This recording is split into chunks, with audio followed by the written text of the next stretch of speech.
Hello, friends. I hope you listen to this short video about the upcoming election and COVID 19. I encourage you to like and share this video post. Perhaps it will change one vote in November. Many of you know that I often post satirical comments about our president with links to news stories about something he said or did with a snarky comment about its absurdity. I'm not going to do that today.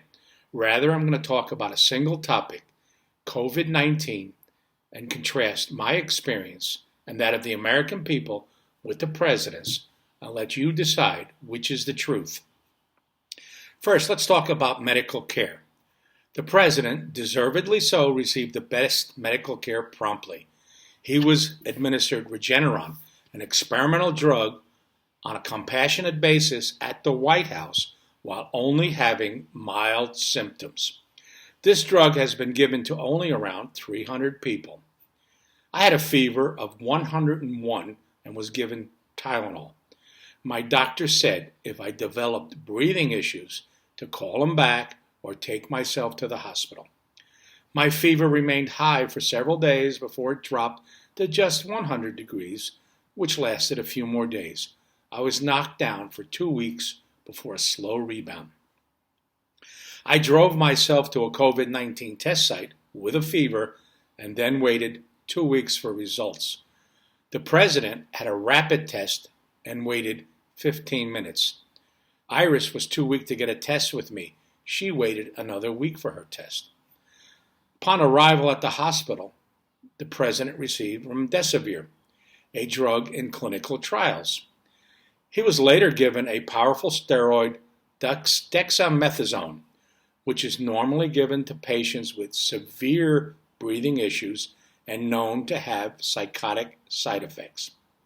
The administration of these three drugs doesn't meet the normal standard of care for a mild case, nor could the average American working woman or man get them by showing up in a hospital with mild symptoms. Many Americans didn't receive any hospital cares because their symptoms didn't meet a required minimum, or they didn't go because they lacked health insurance.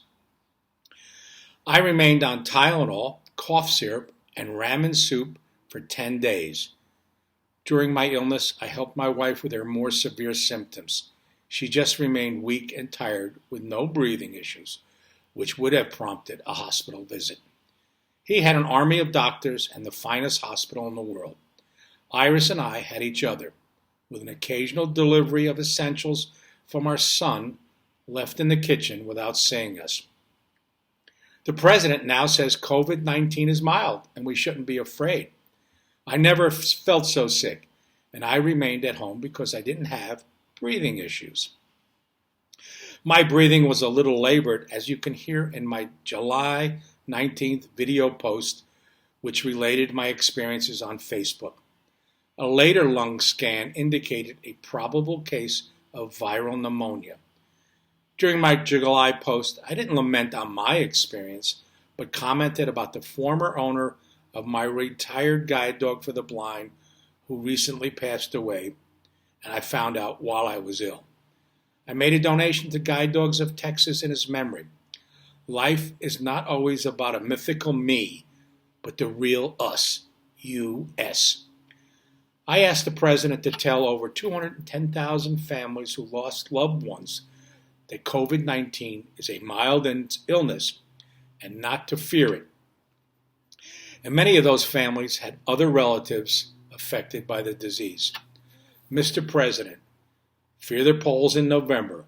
You always can get good medical care that is denied millions of Americans. You also commented upon return to the White House that you may have immunity to coronavirus. Show me the science. I have not heard of any studies that assert that yet, and I have been waiting. Tell America where you read that. I forgot. You don't read. I have donated convalescent plasma 3 times. I've temporarily stopped because my blood protein levels have dropped. I plan to improve my diet, wait, get tested again, and then continue to donate. Mr. President, what have you done? You infected the White House staff, top military officers, many of your political supporters, and ignored science and common decency. Stay safe, my friends. Vote in the upcoming election. I approve this message as a concerned citizen and a proud anti-war veteran.